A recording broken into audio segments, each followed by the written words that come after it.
Hello students, I think you all are well, and today we are here for chapter number 1, Village of Palampur part 2.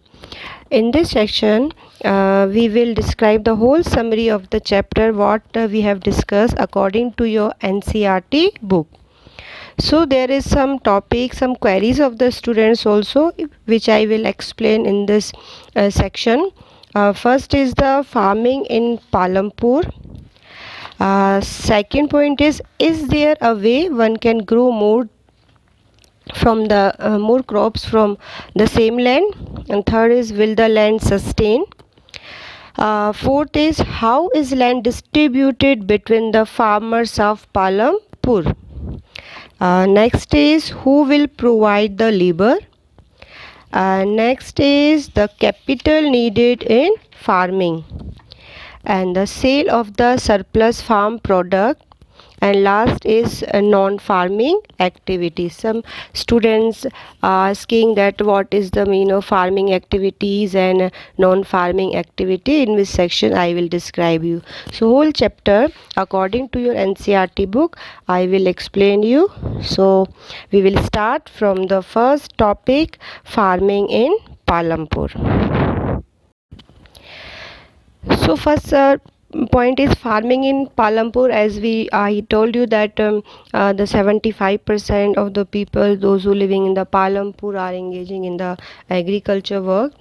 Farming is the main production activity in Palampur, and land under cultivation is fixed. Some wastelands have been converted into cultivatable land, but since 1960 in Palampur there has been no expansions of the cultivable lands area.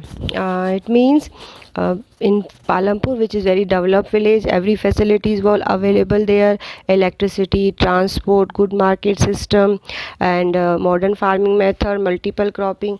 All things are doing by the village of Palampur farmers. So farming is the main activity, and some peoples are engaged in the non-farming activities also.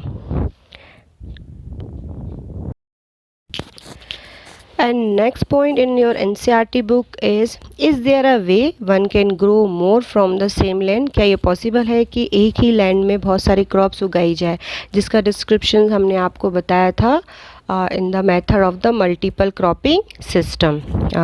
To grow more than one crop on the piece of land during the year is known as the multiple cropping.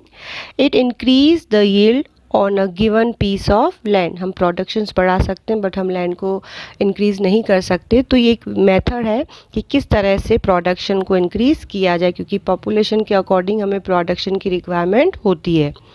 With the availability of the well developed irrigation system, farmers are able to grow 3 different crops in the year in Palampur.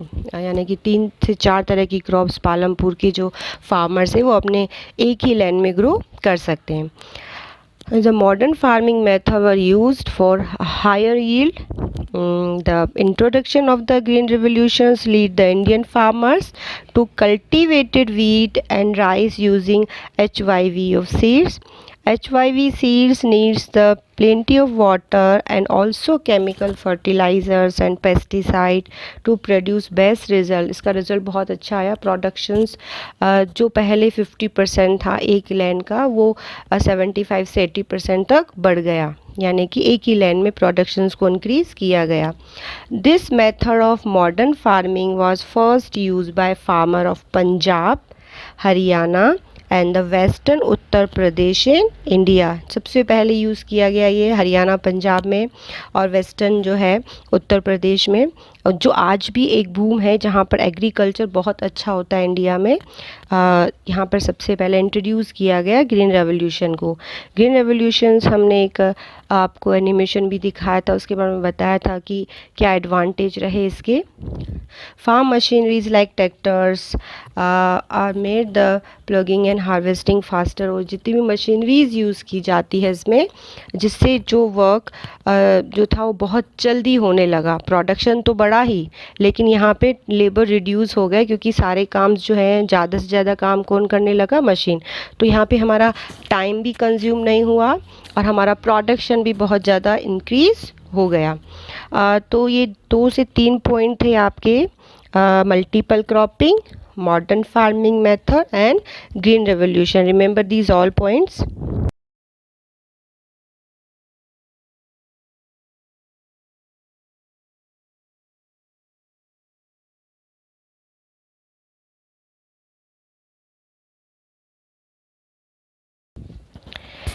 Now next topic is will the land sustain? क्या हम land को हमेशा sustain कर सकते हैं? Being a natural resource it is the necessary to use the land carefully. हालांकि land जो है नेचुरल रिसोर्सेज, वो सारे ही नेचुरल रिसोर्सेज का यूज़ हमें बहुत ही केयरफुली करना चाहिए, बहुत संभाल के, क्योंकि ये बहुत प्रीशियस रिसोर्सेज होते हैं जो एक फ़िक्स अमाउंट में या फिर इतनी ही होते हैं। हमारी रिक्वायरमेंट के अकॉर्डिंग हमें उनका यूज़ करना चाहिए। फ्यूचर जनरेशन के लिए उसे सेव भी करना है, उसे डैमेज भी नहीं करना है, और बिल्कुल इको फ्रेंडली हमें क्या करना होता है, वर्क करना होता है। But the green revolution is associated with the loss of soil fertility due to the increase in use of the chemical fertilizer, pesticide and water. But green revolutions के बताया था हमने एडवांटेज और डिसएडवांटेज बहुत है। Advantage is the production increase हुआ, no doubt, but कहीं ना कहीं सॉइल की फर्टाइलिटी, क्योंकि उसमें बहुत सारे केमिकल्स, पेस्टिसाइड्स का यूज़ किया जा रहा था जिसने अंडरग्राउंड वाटर को भी कंटीनमेट कर दिया, तो कई सारे इसके डिसएडवांटेज भी रहे। Once environment resources are destroy it's take years to restore them, क्योंकि कई साल लग जाते हैं नेचुरल रिसोर्सेज को बनने में। तो एक बार अगर ये रिसोर्सेज डिस्ट्रॉय हो गए तो इन्हें दोबारा से रीस्टोर होने में बहुत ज़्यादा टाइम लगता है। इसलिए हमें एनवायरनमेंट को, रिसोर्सेज को बिल्कुल भी डिस्ट्रॉय नहीं करना है, इस तरह से उन्हें यूज़ करना है कि हमारी ज़रूरतें, हमारे नीड्स, जो हमारे रिक्वायरमेंट्स है वो पूरी हो, लेकिन वो डिस्ट्रॉय ना हो। Now next point is from your NCERT book is how is land distributed between the farmers of Palampur. How is land distributed? The land is an important resource for farming, but not all the people engaged in the agriculture have sufficient land for cultivation. यहाँ हमने 3 categories आपको describe की थी, 3 types के farmers. First is the large land owners, second is small land owners and third is landless labour. So 75% जो population है Palampur village की, they are engaging in the agriculture work, but they have all have not their own land. In Palampur about 1/3 of the 450 families are landless. यानी जो 450 total families रहती है उसका 1/3 part ऐसा है जिनके पास अपना लैंड नहीं है। That is 150 families, most of them are the Dalit and have no land for cultivation. Mostly उनमें से जो लोग हैं दलित हैं। दलित मीन्स अनटचेबल कास्ट के या जो बैकवर्ड कास्ट के लोगों के लिए हम ये वर्ड यूज़ करते हैं, जिनके पास अपना खुद का लैंड नहीं है। Of the remaining families 240 families cultivate small plot of land less than 2 hectares in size, and remaining 60 families of the medium and large farmers cultivated more than 2 hectares of land. यानी कि डिवाइडेशन है, जिसके पास ज़्यादा land है ज़्यादा cultivation कर रहा है, जिसके पास कम है वो कम कल्टीवेशन कर रहा है, और जिसके पास नहीं है वो किसी और के फील्ड में वर्क कर रहा है। A few of the large farmers have land extended over 10 hectares or more. लेकिन कुछ ऐसे लार्ज फार्मर्स भी हैं जिनके पास बहुत सारा लैंड है, 10 हेक्टर्स की मैंने आपको डेफिनेशन बताई थी। एक यूनिट है मेजरिंग लैंड की, लैंड को मेज़र किया जाता है। और कुछ ऐसे फार्मर्स भी हैं पालमपुर विलेज में जिनके पास 10 हेक्टर से ज़्यादा लैंड है, जिस पर वो कल्टीवेशन करते भी हैं और दूसरे फार्मर्स को वो डेली वेज पर वहाँ पर कल्टीवेशन करवाते भी हैं।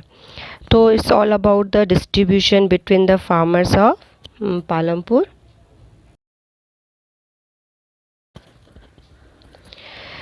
Now next come to the next topic, who will provide the labor. Labour means कौन प्रोवाइड करता है एम्प्लॉयमेंट इन फार्मर्स को, जिनके पास खुद का लैंड नहीं है या फिर जो स्मॉल लैंड ओनर्स हैं। Small farmers cultivate their own land along with their families. जो छोटे फार्मर्स हैं वो अपनी फैमिली मेम्बर की हेल्प से कल्टीवेशंस करते हैं, वो किसी को हायर नहीं करते हैं, डेली वेज पर नहीं रखते हैं क्योंकि वो उतना अफोर्ड नहीं कर पाते हैं। And medium and large farmers hire farm labours to work on their field. और लेकिन जो बड़े एरियाज़ हैं जिनके पास बहुत हेक्टर्स लैंड होता है वो दूसरे फार्मर को हायर करते हैं अपने फील्ड में वर्क करने के लिए। Farm labourers comes from the landless families और families cultivating small plot of land for which they receive wage. और छोटे फार्मर्स जो हैं जिनके पास अपना लैंड नहीं है वो इन लैंड ओनर्स के पास आते हैं फार्मिंग के लिए और उन्हें डेली वेज पर पेमेंट दिया जाता है। हालांकि उनका जो वेज है वो फिक्स करती है गवर्नमेंट कि मिनिमम कितना वेज होना चाहिए। सारा वर्क होता है NSSO का, नेशनल सैम्पल सर्वे ऑर्गेनाइजेशन, जो पुअर्टी लाइन को मेज़र करती है और उसके अकॉर्डिंग डिसाइड करती है कि एक मिनिमम वेज कितना होना चाहिए एक लेबर के लिए। तो उसके अकॉर्डिंग बट सम टाइम क्या होता है हम देखते हैं कि क्योंकि अनएम्प्लॉयमेंट बहुत ज़्यादा होता है विलेजेस में, so they are ready to do work in the low wage also just because they need the job. उन्हें जॉब की ज़रूरत होती है इसलिए कम वेज में भी वो वर्क करने के लिए तैयार हो जाते हैं। पर डे उनको 60 रुपीज़ भी मिलता है तो उसमें भी तैयार हो जाते हैं। हालांकि उन्हें अपने राइट्स के लिए अवेयर होना चाहिए। गवर्नमेंट ने सबके लिए सारे वर्कर्स के लिए, लेबर्स के लिए एक फ़िक्स वेज डिसाइड किया है जो उन्हें मिलना ही चाहिए। ये उनकी गाइडलाइन के अकॉर्डिंग है। There is heavy competitions for work among the farm laborers in Palampur. So people agree to do work for a lower wage. बहुत कंपटीशन होता है, बहुत सारे लोग होते हैं जो फील्ड में वर्क करने के लिए तैयार होते हैं क्योंकि उनके पास काम नहीं होता है। तो एक कंपटीशन के ज़रिए वो इस गवर्नमेंट की जितनी भी फैसिलिटीज़ है या जो नॉर्म्स हैं जिनके लिए फ़िक्स वेज डिसाइड किया जाए तो उसे भी वो नज़रअंदाज करते हैं और लो वेज में वर्क करने के लिए तैयार हो जाते हैं। दैट्स वाई द फार्मर की जो इकोनॉमिक कंडीशन है हमारे इंडिया में स्पेशली वो ज़्यादा अच्छी नहीं है। उसका मेन रीज़न यही है कि कहीं ना कहीं वो नॉर्म्स या तो अच्छे से अप्लाई नहीं होते हैं या फिर दूसरी बात जो लार्ज लैंड ओनर्स हैं वो ज़्यादा से ज़्यादा प्रॉफिट चाहते हैं, इसलिए बट उस प्रॉफिट का शेयर वो उन फार्मर्स को नहीं देना चाहते। Now next topic is the capital needed in farming. यहाँ पे हमने फिजिकल कैपिटल के बारे में डिस्क्राइब किया था। 2 टाइप्स की कैपिटल थी, working capital and fixed capital. The modern farming method require a great deal of capital so that the farmer now need more money than before. पहले जो भी वर्क होता था earlier they work from the traditional method but now they are using the modern farming method which require more money. So most small farmers borrow money from the large farmer. So money lenders, but they are unable to repay that because of high interest rates, whereas the medium of large farmers use their saving for the farming. अब क्या होता है कि जो cash money हमने आपको बताया था, जो हमारी वर्किंग कैपिटल होती है उसकी रिक्वायरमेंट होती है और सबसे ज़्यादा सफ़र होते हैं जो स्मॉल फार्मर्स होते हैं, लैंड ओनर्स होते हैं। When they are cultivated their land they have to take the loan from the money lenders और from the large land owners also, but they have to give the large interest rate. बहुत ज़्यादा interest देना पड़ता है, ब्याज जिसको हम कहते हैं, बट वो उस इंटरेस्ट रेट पर भी मनी लेने के लिए तैयार हो जाते हैं, मेहनत करते हैं क्रॉप्स उगाने के लिए। कुछ कंडीशंस होती है उनकी, वो भी उनको मानने के लिए एग्री हो जाते हैं। बट अगर क्रॉप्स अच्छी होती है, क्योंकि हम मोस्टली हमारे इंडिया में देखा गया हम डिपेंड करते हैं, हमारे यहाँ पे एग्रीकल्चर डिपेंड करता है मोस्टली रेनफॉल पे। अगर रेनफॉल अच्छी होती है तो क्रॉप अच्छी होती है और रेनफॉल अगर नहीं होती या फिर कोई नेचुरल कंडीशंस ऐसी हो जाती है कि क्रॉप अच्छी नहीं हो पाती है तो जिसमें सबसे ज़्यादा लॉस होता है फार्मर को, क्योंकि वो कई सारा लोन लेकर किसी न किसी तरह से अरेंज कर कर उस क्रॉप्स को तो ग्रो करता है, लेकिन अगर क्रॉप्स नहीं होती तो वो डेब्ट की कंडीशन में भी आ सकता है।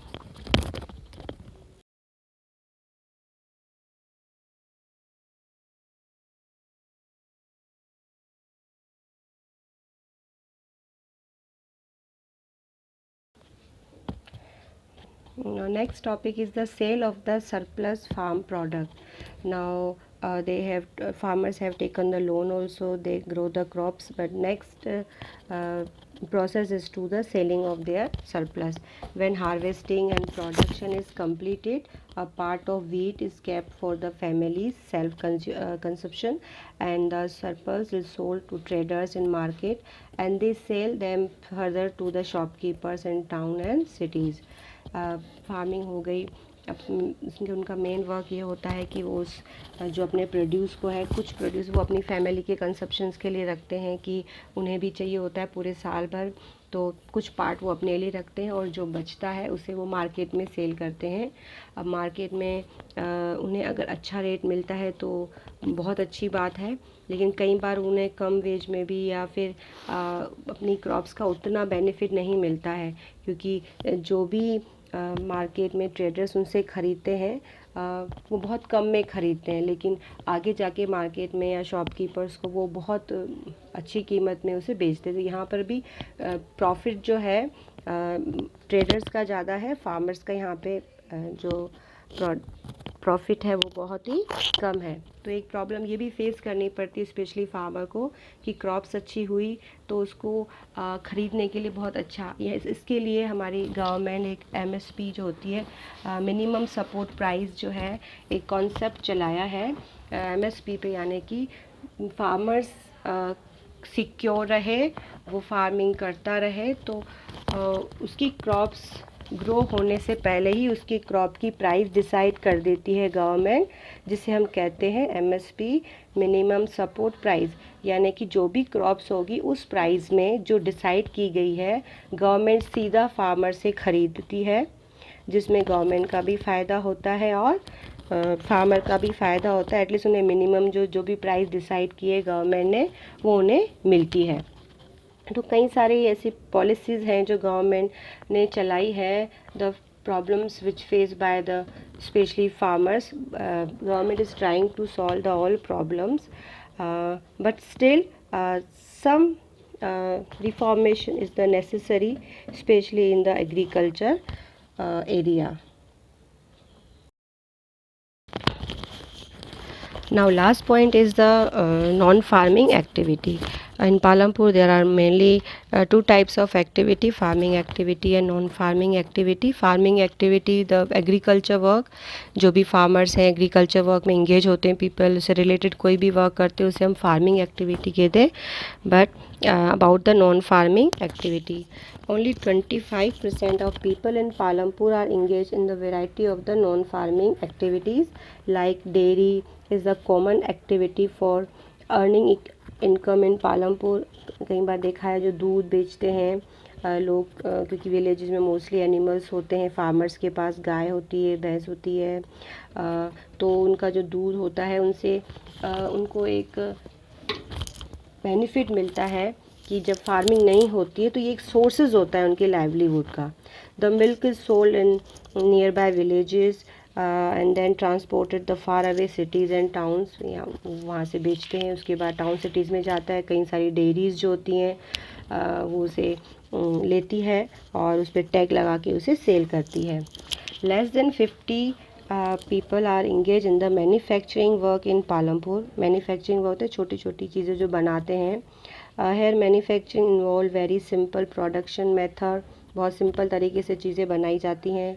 And are done on the small scale help of the family labour.